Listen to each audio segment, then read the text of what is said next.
Hi traders, this is Brad Gilbert with FX Market Insight for the 21st of November. All right, we're just sort of snapping out of the 20th of November, just finishing the North American session.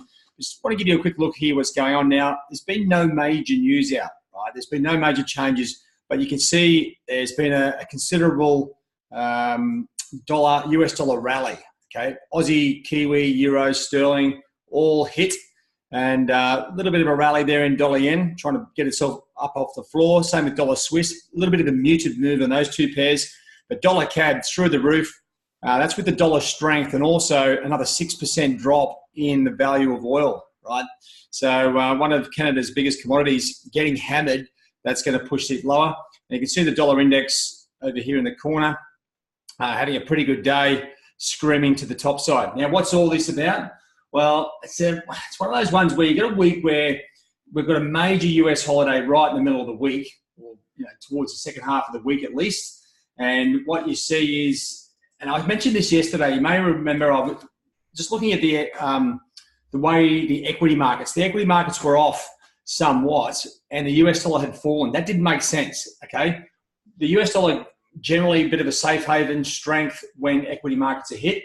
So when you look at today's performance, equities are currently down, the Dow's down 2.2%, NASDAQ down 1.76%, and S&P down 1.76%. That's going to paint a sea of red across Asia and European equity markets, all right? So that's where the problem is, or that's where the issue is. And when equities come off, it's all about global growth and everything imploding, right? The market is quite fickle, especially when there are weeks where there's nothing really coming out. Now, as far as potential high impacting economic data, we've only got US durable goods, right? So this is where the week thins out a bit. We've got US durable goods today. Thursday, don't forget in the US, we've got Thanksgiving. So the whole market will basically stop still. So I think you're going to find liquidity will be a little bit less than usual because of these events all sort of coming at the same time. So equity markets getting hit, major sell-off, dollar strength. As I said, it's all about identifying the trading conditions and making sure everything fits into place. As I said yesterday, looking at the equity markets were off. The US dollar was off. That's a mismatch, right? Today we do have the match and it's caught up. So what you see is the same sort of headlines as yesterday, but just a bit of a reiteration. Dollar climbs from 2-week lows, risk sentiment sours. Well, that's probably what should have happened the day before.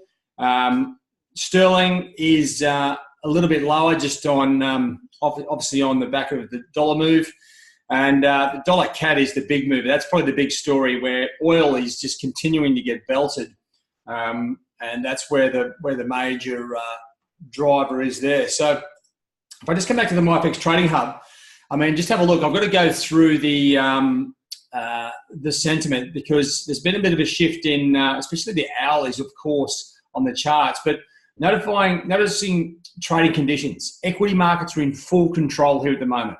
So if you're trading, don't watch the numbers so much. And in actual fact, there are no numbers until the US durable goods in about 14 hours. So with that, I should say the top here is 16 hours. So the only thing you can look at if you are trading through the day is looking at the equity markets. And if they continue to fall and tumble, well, then the US dollar should continue to rally to the top side.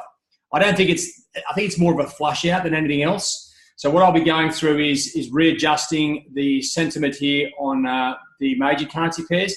If you have a look here, look through the major pairs. Now, I've got a new legend up here so you can sort of see where things are going, whether it's mildly bearish or bullish or drifting sideways.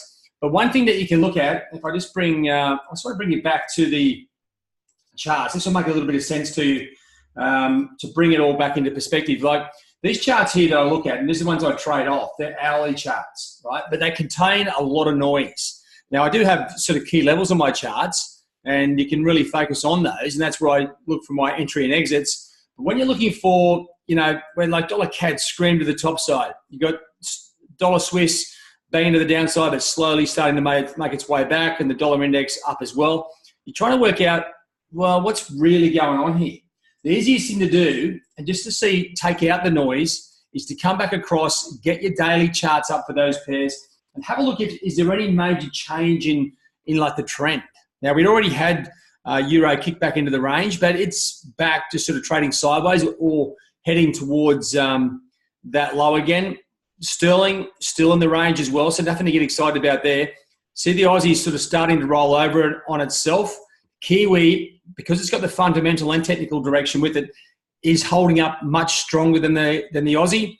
And, well, you know, to be honest, dollar yen still to the top side, but it's really struggling. We do have support down here around 112, sort of 50 at the moment. And dollar Swiss, even though it's making a little bit of a comeback, still sideways. So to me, dollar Swiss is a bit of a key.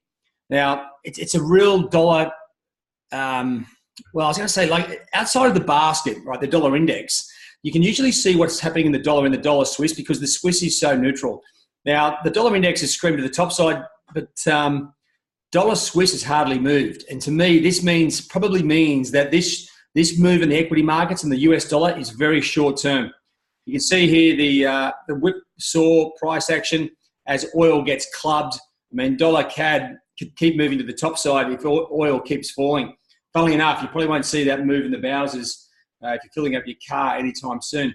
Now, and the dollar index, well, you know what? If anything, we've got to adjust the top of that trend line now because that level, let us clear that, has broken. So just make sure you go through your charts and adjust your daily trend lines to the new highs that we saw probably last week.